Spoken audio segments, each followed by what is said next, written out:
پانی کا رشتہ پانی کے ساتھ ہوتا ہے، جو قطرے ہوتے ہیں پانی کے، ان کا رشتہ پانی کے ساتھ بہت گہرا ہوتا ہے۔ اگر پانی کے اندر کوئی عصا وغیرہ ڈنڈا وغیرہ مارا جائے تو وہ پانی دور نہیں ہٹتا بلکہ ملا رہتا ہے۔ جس طرح تتلی کا تعلق پھول کے ساتھ ہوتا ہے، اس سے بھی گہرا تعلق ہوتا ہے اولاد اور والدین کا۔ جس طرح بلبل اور پھول کا آپس کے اندر تعلق ہوتا ہے، اس سے بھی گہرا تعلق اولاد اور والدین کا ہوتا ہے۔ جس طرح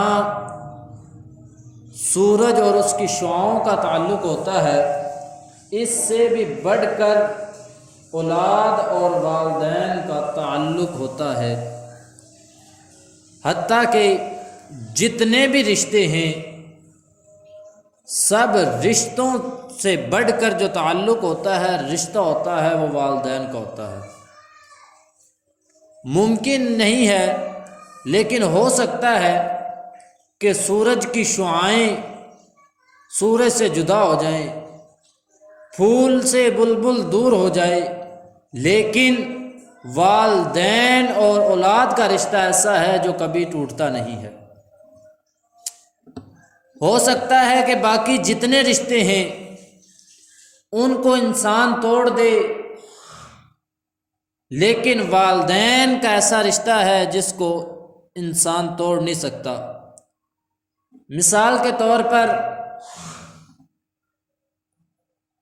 انسان اپنے بھائی سے ناراض ہوتا ہے تو وہ کہتا ہے کہ اس نے ایسا کیا، اس نے ایسا کیا، یا اس کا نام لے دیتا ہے یا اس کی طرف اشارہ کر دیتا ہے۔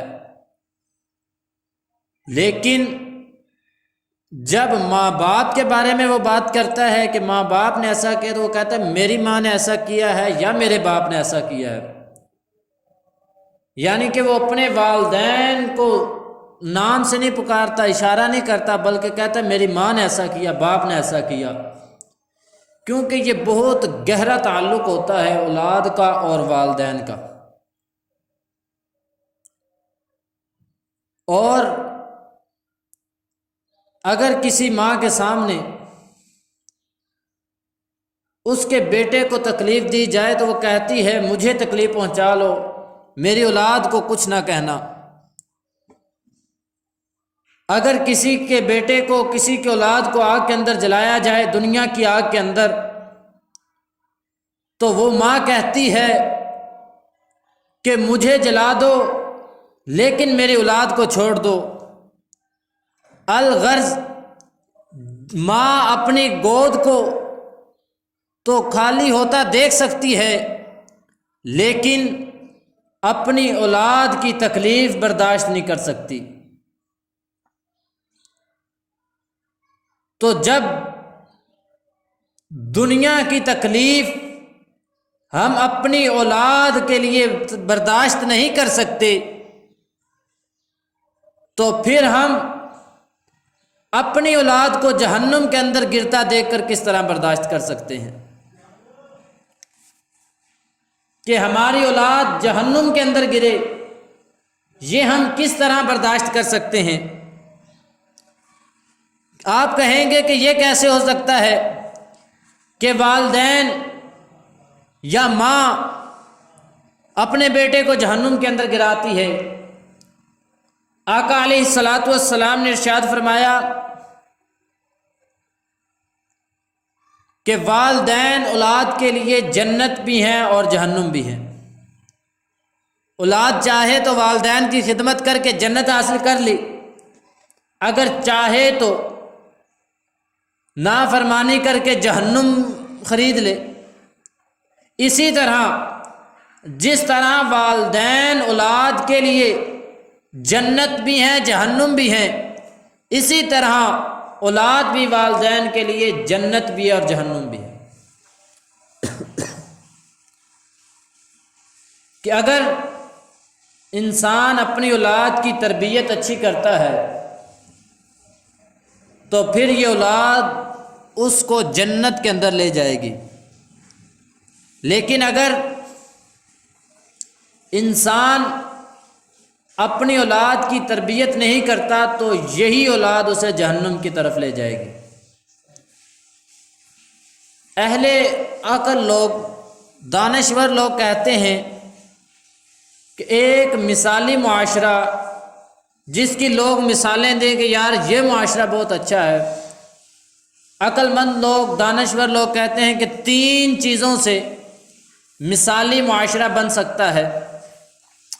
وہ کون سا معاشرہ ہوتا ہے جس کے اندر 3 نشانیاں پائی جائیں؟ نمبر 1 کہ اس کے اندر غربت نہ ہو، نمبر 2 اس معاشرے کے اندر جہالت نہ ہو، نمبر 3 اس معاشرے کے اندر ظلم نہ ہو۔ جب یہ تینوں چیزیں نہ ہوں گی، غربت نہ ہوگی، جہالت نہ ہوگی اور ظلم نہ ہوگا، تو وہ ایک مثالی معاشرہ بنتا ہے۔ اس معاشرے کو دیکھ کر لوگ کہتے ہیں یہ تو بہت اچھا معاشرہ ہے، یہ بہت اعلیٰ معاشرہ ہے۔ تو اگر ہم چاہتے ہیں کہ یہ تینوں چیزیں ہمارے معاشرے کے اندر اکٹھی ہو جائیں تو پھر ہمیں اسلام پر چلنا ہوگا، کیونکہ اسلام نے معاشرے سے غربت ختم کرنے کے لیے زکوٰۃ رکھی ہے، صدقہ رکھا ہے، فطرانہ رکھا ہے کہ یہ غرباء کو دیا جائے تاکہ معاشرے سے غربت ختم ہو جائے۔ دوسرا اسلام نے یہ دیا ہے کہ جہالت کو ختم کیا جائے۔ جو علم کے فضائل ہیں اگر انسان ان کو سن لے، ان پر عمل کر لے تو معاشرے سے جہالت ختم ہو سکتی ہے۔ حضور علیہ الصلاۃ والسلام کا ارشاد گرامی ہے، فرمایا کہ جو بندہ علم کی مجلس کے اندر ایک دن بیٹھتا ہے، علم کی مجلس کے اندر علم حاصل کرنے کے لیے ایک دن بیٹھتا ہے، فرمایا اللہ تعالیٰ اسے 3 ماہ کے نفلی روزے رکھنے کے برابر ثواب عطا فرماتا ہے۔ 3 ماہ بندہ نفلی روزے رکھتا رہے اور ایک بندہ آ کر ایک دن علم دین حاصل کر لے، فرمایا اللہ تعالیٰ اس کے برابر اسے ثواب عطا فرماتا ہے جو 3 ماہ کے روزے رکھتا ہے۔ تو اگر بندہ اسلام پر چلتا ہے اور علم حاصل کرتا ہے تو معاشرے کی سے جہالت ختم ہوتی ہے۔ ابو جہل، اس کا نام تھا عمر، یہ کافروں کا سب سے بڑا سردار تھا۔ جو بھی مشورہ دیتا ہے یہ سب سے پہلے مشورہ کے لیے تیار کرتا لوگوں کو۔ تو حضور علیہ الصلاۃ والسلام نے اس کا نام رکھا ابو جہل۔ اس کا نام ابو الکفر نہیں رکھا، یعنی کافروں کا باپ نہیں کہا، بلکہ جاہلوں کا باپ کہا۔ پتہ چلا کہ اسلام کی اصل جنگ جو ہے وہ جہالت کے خلاف ہے۔ اصل جنگ اسلام کی جہالت کے خلاف ہے، اس لیے حضور علیہ الصلاۃ والسلام نے ابو الکفر نہیں کہا بلکہ ابو جہل کہا۔ پھر 2 چیزیں ہو گئی، ایک مثالی معاشرہ بنانے کے لیے، نمبر 1 معاشرے سے غربت ختم ہو، نمبر 2 زیادہ سے زیادہ جتنا ہو سکے علم حاصل کیا جائے، پھر اس کے بعد نمبر 3 ظلم نہ ہو۔ ظلم اس وقت نہیں ہوتا جب انسان کی تربیت اچھی ہو۔ جب انسان کی تربیت اچھی ہوگی تو وہ ظلم نہیں کرے گا، تو جب وہ ظلم نہیں کرے گا تو وہ معاشرہ ایک بہت اچھا معاشرہ بنے گا۔ یہ مسجد کے اندر ممبر رکھا گیا ہے، ممبر پر خطیب کو بٹھایا جاتا ہے، یہ بھی تربیت کے لیے ہے۔ مدرسوں کے اندر بچے تعلیم حاصل کرتے ہیں، یہ مدرسے اس لیے بنائے جاتے ہیں تاکہ تربیت ہو، دربار آستانے خانقاہیں اس لیے ہیں تاکہ تربیت ہو، لیکن منبر کا حق بعد میں ہے، خطیب کا حق بعد میں ہے، مدرسے کے اندر استاذ کا حق بعد میں ہے، خانقاہ کے اندر پیر کا حق تربیت میں بعد میں ہے، سب سے پہلے جو تربیت کا حق ہے وہ والدین کا ہے۔ اولاد کی تربیت کے لیے جو سب سے پہلا حق ہے وہ والدین کا ہے۔ آقا علیہ الصلوۃ والسلام نے ارشاد فرمایا، ہر بچہ فطرت اسلام پر پیدا ہوتا ہے، ہر بچہ فطرت اسلام پر پیدا ہوتا ہے، اس کے والدین چاہیں تو اسے یہودی بنا دیں، چاہے تو اسے نصرانی بنا دیں۔ یہ حدیث شریف کے الفاظ ہیں۔ اب علماء فرماتے ہیں کہ اس سے مطلب کیا ہے کہ ہر بچہ فطرت اسلام پر پیدا ہوتا ہے۔ بعض علماء، بعض مفسرین نے کہا ہے کہ اس کا مطلب ہے کہ ہر بندے کو اللہ تبارک و تعالیٰ نے شعور دیا ہے، سمجھ دی ہے کہ وہ بندہ اسلام کو اختیار کرے یا جہالت کو اختیار کرے، کفر کو اختیار کرے۔ ہر بندے کو اللہ تبارک و تعالیٰ یہ سوچ، یہ فکر اور یہ سمجھ عطا کر کے بھیجتا ہے، لیکن اس کے والدین اس کی تربیت ایسی کرتے ہیں، یا تو اسے مسلمان بناتے ہیں یا نصرانی بنا دیتے ہیں یا عیسائی بنا دیتے ہیں۔ تو اس حدیث پاک سے پتہ چلا کہ اولاد کی تربیت بہت اثر رکھتی ہے۔ اگر والدین اولاد کی تربیت اچھی کرتے ہیں تو اولاد جو ہے وہ مسلمان بنے گی، وہ اسلام پر چلے گی، لیکن اگر والدین اولاد کی تربیت نہیں کرتے تو یہی اولاد کل کو معاشرے کے اندر بگاڑ پیدا کرے گی۔ اولاد کی تربیت کرنا ہم پر فرض ہے۔ قرآن کریم کے اندر اللہ تبارک و تعالیٰ نے ارشاد فرمایا، یا ایھا الذین آمنوا، اے ایمان والو، قوا انفسکم، تم بچاؤ اپنی جانوں کو، وَأَهْلِيكُمْ نَارًا، اور اپنے گھر والوں کو بھی بچاؤ۔ یہاں اللہ تبارک و تعالیٰ نے یہ نہیں فرمایا کہ صرف اپنے آپ کو بچا لو، بلکہ یہ فرمایا کہ اپنے آپ کو بھی بچانا ہے اور اپنے گھر والوں کو بھی آگ سے بچانا ہے۔ آگے اللہ تبارک و تعالیٰ نے فرمایا کہ ایسی آگ ہے جس کا ایندھن جو ہے، وہ بالن جو ہے وہ انسان ہیں، پتھر ہیں، اور اس آگ پر جو فرشتے ہیں عذاب دینے کے لیے وہ بہت سخت ہیں۔ تو فرمایا کہ اپنے آپ کو بھی آگ سے بچاؤ، اپنی اولاد کو بھی آگ سے بچاؤ۔ تو اپنی اولاد کو، اپنے گھر والوں کو کس طرح آگ سے بچایا جا سکتا ہے؟ جب ان کی تربیت کی جائے، اور سب سے زیادہ اولاد اثر لیتی ہے اپنی ماں سے۔ آپ سب لوگ عمر سے بڑے ہیں، تو اگر ماں کے پیٹ کے اندر بچہ ہو اور ماں زہر کھا لے تو کیا بچہ، ماں ہی مرے گی یا بچہ جو ماں کے پیٹ کے اندر ہے وہ بھی مر جائے گا؟ ماں کے پیٹ کے اندر جو بچہ ہے وہ بھی مر جائے گا اگر ماں زہر کھائے گی۔ اب تو ڈاکٹر یہاں تک کہتے ہیں کہ جب بچے کے اندر روح آتی ہے تو وہ والدہ کی حرکت کو دیکھتا ہے، سمجھتا ہے، اسی لیے ڈاکٹر کہتے ہیں کہ اس کو صدمہ نہ دیا جائے۔ اگر ماں کو صدمہ پہنچتا ہے تو پیٹ کے اندر جو بچہ ہے اس کو بھی صدمہ پہنچتا ہے۔ اگر ماں زہر کھائے تو بچہ مر جاتا ہے، تو کیا خیال ہے اگر ماں کے پیٹ کے اندر بچہ ہو، ماں فلمیں دیکھتی ہو، ماں گانے سنتی ہو، تو وہ بچہ جب دنیا کے اندر آئے گا تو وہ کیا کرے گا؟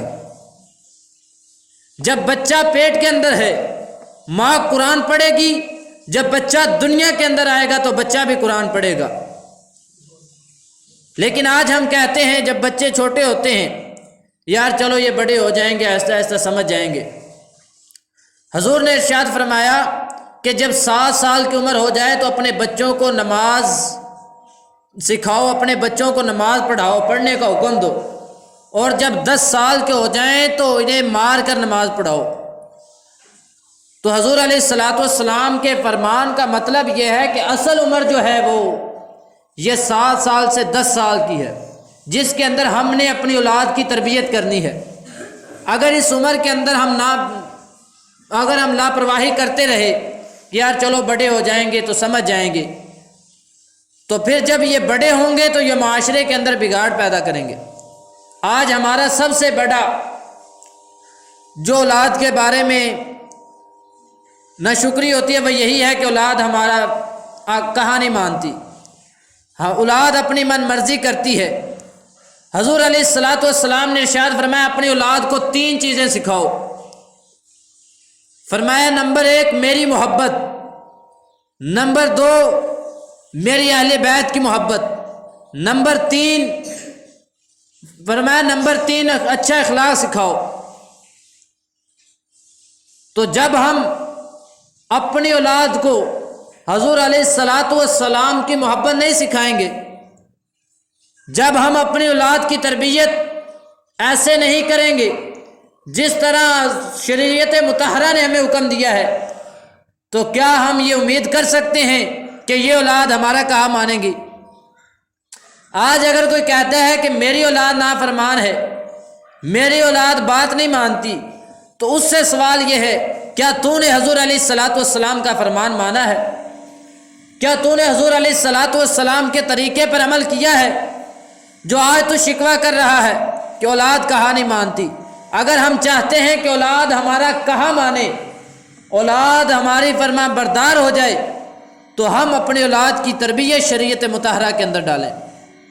ہم اپنی اولاد کی تربیت اس طرح کریں جس طرح ہمیں شریعت نے حکم دیا ہے۔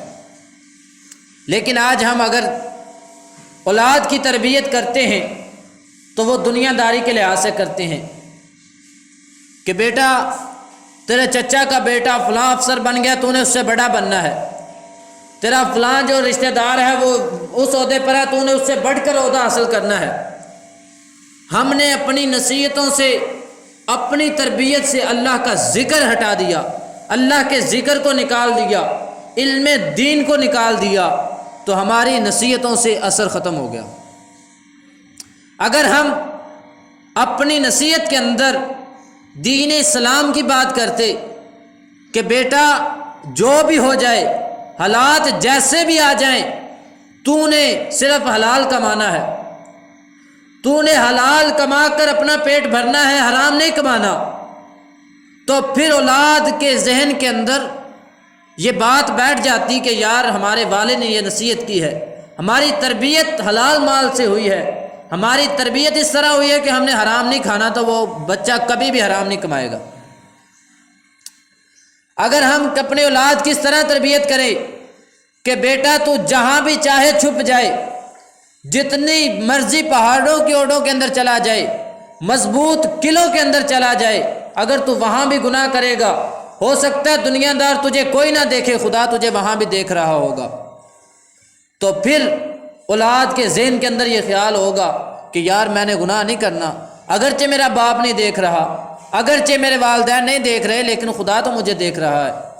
لیکن کیا کریں کہ آج ہم نے اپنی اولاد کی جو تربیت تھی وہ صرف دنیا کے لیے کرنا شروع کر دی۔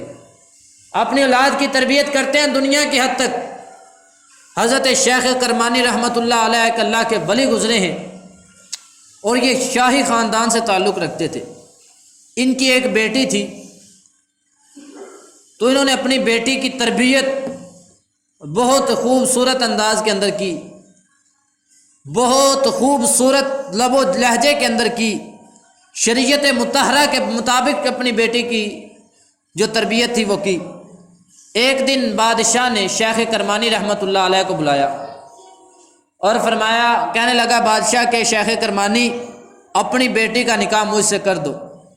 حضرت شیخ کرمانی رحمۃ اللہ علیہ بڑے پریشان ہوئے کہ اگر میں بادشاہ کا کہا نہیں مانتا تو بادشاہ مجھے قتل کر دے گا۔ اگر یہ مان لیتا ہوں، اپنی بیٹی کا نکاح بادشاہ سے کروا دیتا ہوں، تو یہ بادشاہ کے ہاں تو نہ حلال کی تمیز ہے نہ حرام کی تمیز ہے، میری بیٹی کی زندگی برباد ہو جائے گی۔ اب شیخ کرمانی رحمۃ اللہ علیہ نے بادشاہ سے کہا کہ مجھے 3 دن کی مہلت دے دو، 3 دن کے بعد میں بات کروں گا۔ اب مہلت لی اور ایک مسجد کے اندر چلے گئے، دوسری مسجد کے اندر گئے، تیسری مسجد کے اندر گئے۔ یہ مسجد کے اندر کس لیے جا رہے ہیں؟ اس لیے کہ تاکہ مجھے کوئی مناسب رشتہ مل جائے۔ یہ ہے والدین کی تربیت۔ لیکن آج ہم کیا کرتے ہیں؟ ہم نے اپنے رشتے کہاں تلاش کرنے ہیں؟ سکولوں کالجوں کے اندر جا کر تلاش کرنے ہیں کہ ہم نے اپنی بیٹی کے لیے رشتہ وہ تلاش کرنا ہے جو اعلیٰ نوکری پر لگا ہو، جو اعلیٰ آفیسر بنا ہو، ہم نے اس کے ساتھ اپنی بیٹی کا رشتہ کرنا ہے۔ لیکن حضرت شیخ کرمانی رحمۃ اللہ علیہ مسجد کے اندر گئے ہیں اور تلاش کر رہے ہیں تاکہ مجھے کوئی نیک اور صالح بندہ ملے جس کے ساتھ میں اپنی بیٹی کا نکاح کروں، نیک اور پارسا بندہ ملے جس کے ساتھ میں اپنی بیٹی کا رشتہ کر دوں۔ یہ والدین کی تربیت ہے۔ آج سب سے بڑی رکاوٹ والدین بنتے ہیں۔ اگر کوئی بچہ مسجد کے اندر آنا شروع کر دے تو کہتے ہیں یہ تو مسجد کے جو رہ گیا، یہ تو اب مسجد کے اندر ہی رہے گا، یہ تو مولوی بنے گا۔ تو حالانکہ ہمیں تو یہ چاہیے تھا کہ ہم اپنے بچوں کی تربیت اس طرح کرتے کہ بچے ہمارے مسجد کے اندر جاتے، لیکن آج ہم تربیت اس طرح کرتے ہیں کہ ہم خود رکاوٹ بنے کہ بچے مسجد کے اندر نہ جائیں۔ شیخ کرمانی رحمۃ اللہ علیہ ایک مسجد، دوسری مسجد، کئی مسجدوں کے اندر گئے، لیکن انہیں کوئی مناسب بچہ نہ ملا جس کے ساتھ وہ اپنی بیٹی کا نکاح کرتے۔ ایک مسجد کے اندر گئے تو وہاں دیکھا کہ ایک نوجوان ہے، وہ بہت نورانی چہرہ ہے اور نیک صالح بندہ لگتا ہے۔ اس سے شیخ کرمانی نے کہا کیا تیرا نکاح ہوا ہے؟ اس نے کہا کہ نہیں۔ آپ نے فرمایا کیا تجھے میں ایک نیک صالح تہجد گار لڑکی سے شادی نہ کروا دوں، تیرا نکاح نہ کروا دوں؟ اس نے کہا کہ کون ایسا بندہ ہے جو میرے ساتھ نکاح کرے گا؟ تو حضرت شیخ کرمانی نے فرمایا میں اپنی بیٹی کا نکاح کرتا ہوں۔ اس نے کہا میرے پاس مال و دولت نہیں ہے۔ حضرت شیخ کرمانی رحمۃ اللہ علیہ نے فرمایا میرے پاس یہ دینار ہیں، کوئی درہم ہے، ان کو لے جاؤ اور جو چیزیں ضروری ہیں وہ لے آؤ۔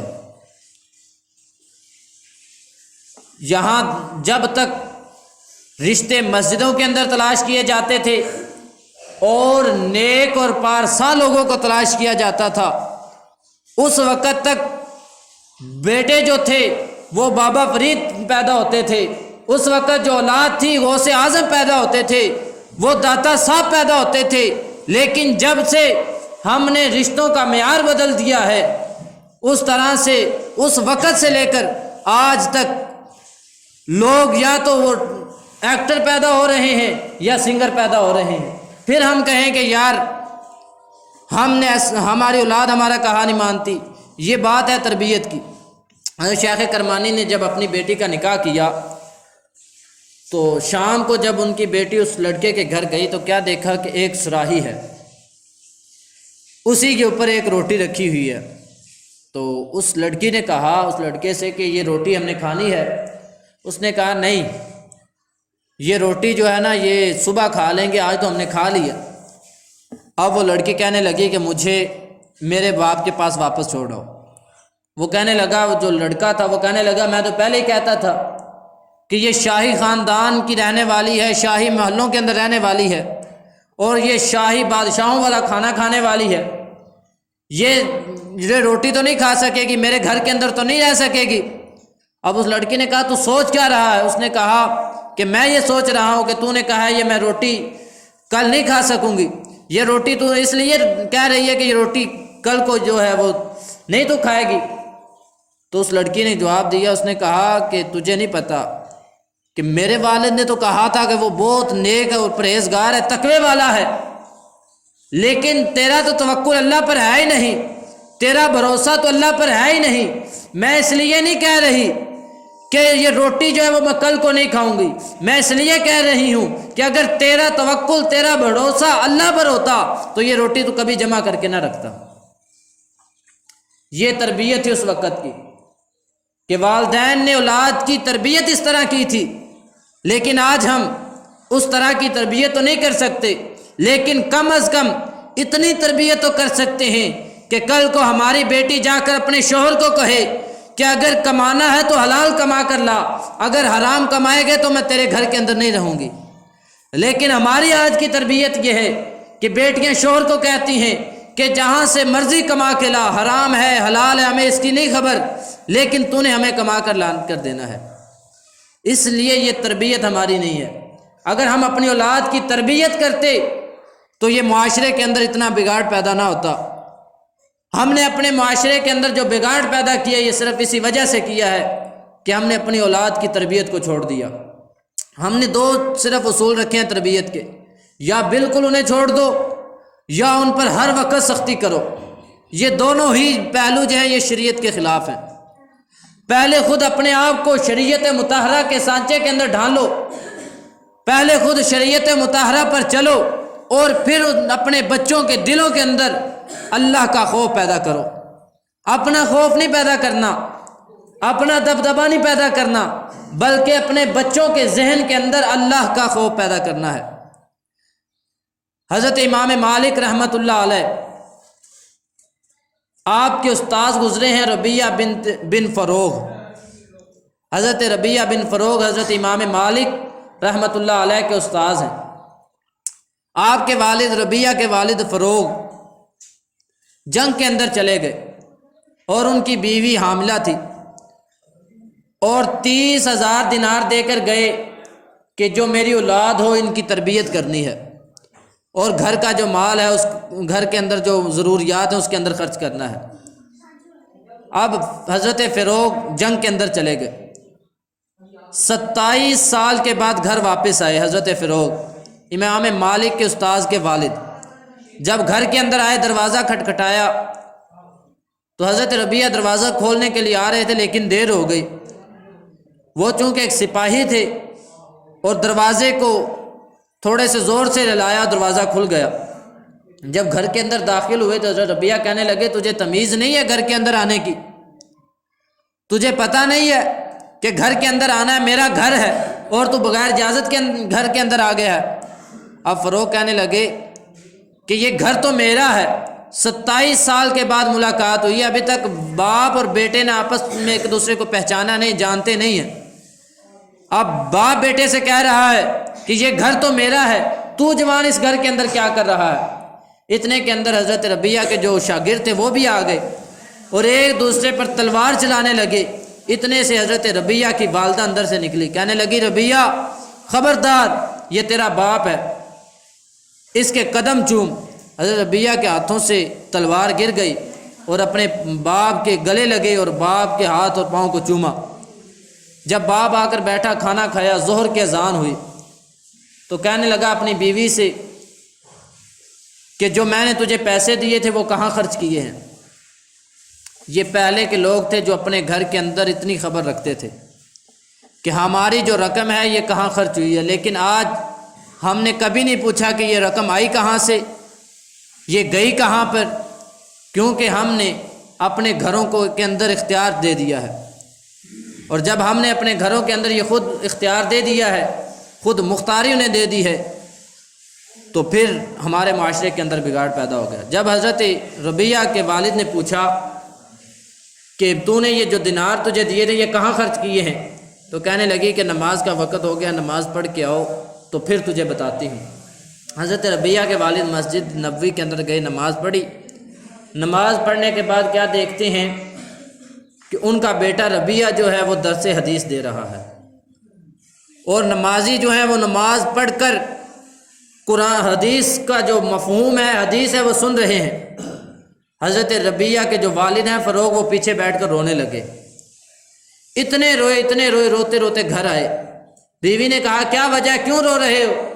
اس نے کہا کہ یہ جو رونا ہے یہ رونا خوشی کا ہے، کہ کہاں میری ہستی، کہاں میری ذات، کہ میں تو کچھ بھی نہیں، اور میرا بیٹا آج مسجد نبوی کے اندر بیٹھ کر درس حدیث دے رہا ہے۔